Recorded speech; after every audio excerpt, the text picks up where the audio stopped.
Hello viewers, welcome to my channel. என் பயணம் உங்களுடன். இன்றைக்கி நம்ம சோள தோசை எப்படி பண்ணுறதுன்னு பார்ப்போம். சோள தோசைக்குன்னே தனியாக மாவு அரைச்சி அதை எப்படி செய்கிறதுன்னு பார்ப்போம்.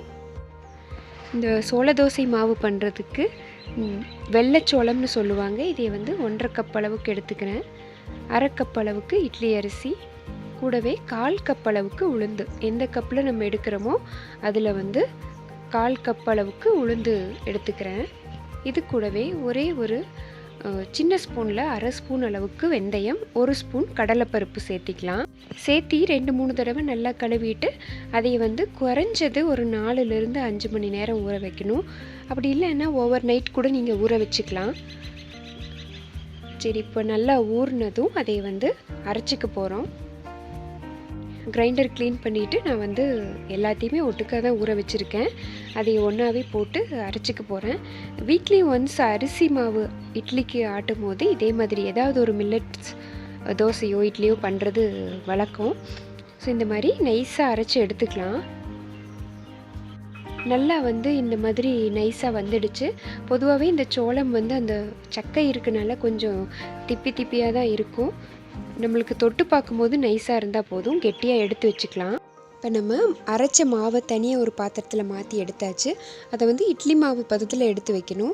இப்போ வெயில் காலமாக இருக்கனால ஒரு 3லிருந்து 4 மணி நேரம் வரைக்கும் இருந்தால் போதும்.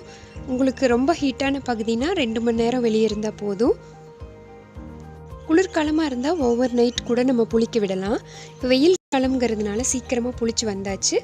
இதை நல்லா கலந்து விட்டு, இப்போ கெட்டியாக இருக்கிறதுனால கொஞ்சமாக தண்ணி சேர்த்திக்கிட்டு தோசை வார்த்து எடுத்துக்கலாம். தோசைக்கு நம்ம மாவு கலக்கிற பதத்தில் கொஞ்சமாக தண்ணி விட்டு கலந்துக்கணும். தோசைக்கல் சூடாயாச்சு. கொஞ்சமாக எண்ணெய் தடவிட்டேன்.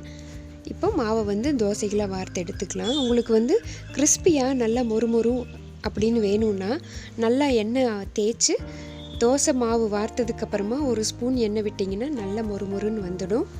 கோன் தோசை கூட செய்யலாம். இதில் நான் இன்றைக்கி ஆர்டினரி தோசை தான் பண்ணியிருக்கேன். இதில் கடலைப்பருப்பு நம்ம சேர்த்துறதுனால எப்போவுமே தோசை கிறிஸ்பியாக வரும். நீங்கள் எண்ணெய் நிறைய விட்டு வார்த்து எடுத்திங்கன்னா நல்லாவே மொறுன்னு வரும், குழந்தைங்க இஷ்டமாக சாப்பிட்ற மாதிரி.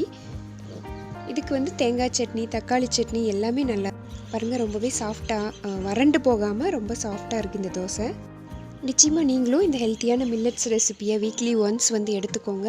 இந்த மாடர்ன் லைஃப் ஸ்டைலில் நம்மளோட ஹெல்த்தை நிச்சயமாக நம்ம கவனிச்சுக்கணும். கண்டிப்பாக ட்ரை பண்ணுங்கள். Thank you so much.